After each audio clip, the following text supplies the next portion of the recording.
মা মেয়ে আর বাপ ছেলে ম্যাচিং ম্যাচিং করে কোথায় দাওয়াত খেতে গেলাম, আর দাওয়াত খেতে আইসা কি তাড়াহুড়া করে রান্না আবার কেন করলাম, এই ভিডিও আপনার শেয়ার করবো। আসসালামু আলাইকুম, প্রতিদিন মতন আর একটা নিউ লাইফস্টাইল ব্লগ। তো সবাই আশা করি অনেক অনেক অনেক ভালো আছেন, বুঝছেন আপু ভাইয়ারাতে। তো আমি আর আমার মেয়ে রেডি হয়ে গেছি, আমাদের একটা অনুষ্ঠানের দাওয়াত ছিল, মানে আমাদের যে এলাকায় থাকে ওই এলাকায়। তো একটা দাওয়াত হঠাৎ করে আসার পর একটা দাওয়াত পেলাম। তো ভাবলাম ওরকম আহামরি একটা দাওয়াত না, একটা বাচ্চার মানে আকিতা বলে নাকি আপনাদের এলাকা, আমাদের এলাকা আকিতা বলে, 6 দিন হইলে যে আকিতাটা, ওরকম একটা আকিতা বলে। তো ওই আকিতা হঠাৎ করে আমাদের আসার পর একটা দাওয়াত দিচ্ছে, যা আসতেই হবে ভাবিদের নিয়ে। তা যাই হোক, তাদের এখন আমরা দাওয়াত খেতে যাবার দিকে আমরা ম্যাচিং ম্যাচিং করে, আমি আর আমি ম্যাচিং ম্যাচিং করে একটা ড্রেস পরলাম, আর তারা বাপ ছেলে আবার ম্যাচিং ম্যাচিং করে ড্রেস পরছে। যাই হোক, এই যে আমাদের ফাইনাল লুক।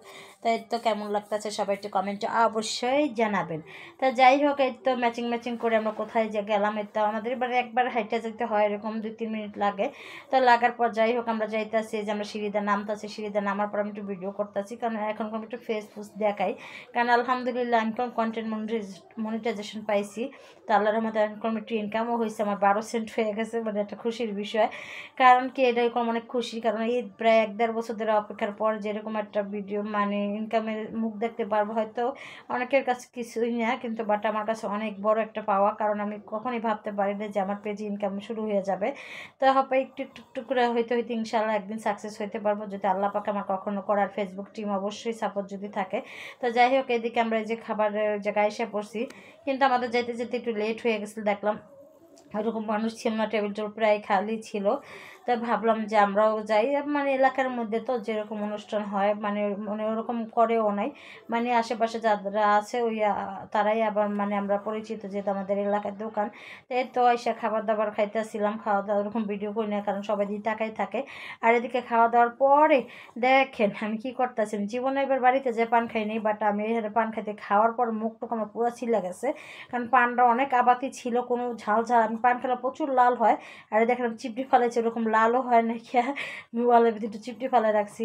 তা যাই হোক, খাওয়া দাওয়ার পরে তো আমরা এসে পড়তেছি, আর আসার পর দেখেন আমরা যে বললাম না আমাদের এলাকা মানে একবার কাছাকাছি, হাইটেই যাই 2-3 মিনিট লাগে এরকম। তো যাই হোক, 2-3 মিনিট লাগার পরে তো আমরা হাইটা হাইটা যাইতেছিলাম। তো হাইটা হাইটা যাওয়ার পরে তো বাসায় চলে যাইতেছি। তো এদিকে কম সিঁড়িদার ছিলাম, ওঠার পরে একটু দুষ্টামি করতেছিলাম, ভেঙাভেঙি যে খাওয়ার পর তার দুধ কি পরিষ্কার আছে কিনা। তো দেখলাম ভালোই পরিষ্কার আসলো। তো এই তো সুন্দর করে পরিবেশটা কত সুন্দর লাগতেছে, মাশাআল্লাহ। তো পরিবেশটা অনেক সুন্দর ছিল। তো দাওয়াত খাইয়া আর আসার পরে তা যাই এখন আবার রান্না বান্না করতে হবে।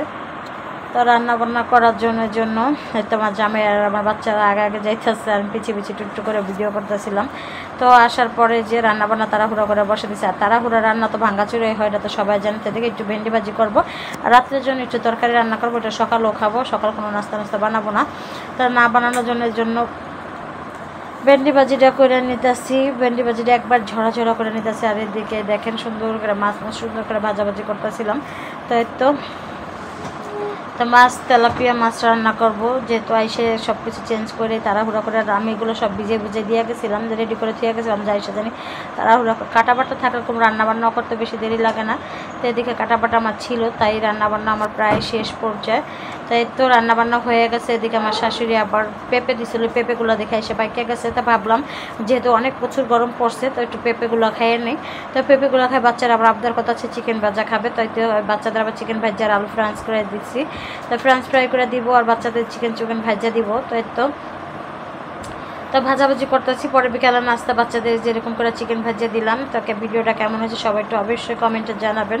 তো সবাই ভালো থাকবেন, সুস্থ থাকবেন। আমরা বিকালের নাস্তা বাচ্চাদের নিয়ে খেতে থাকি। তো সবাইকে অসংখ্য ধন্যবাদ যারা আমার ভিডিও দেখেন। তো সবাই ভালো থাকবেন, সুস্থ থাকবেন। আল্লাহ হাফেজ, বাই বাই, টাটা, আসসালাম।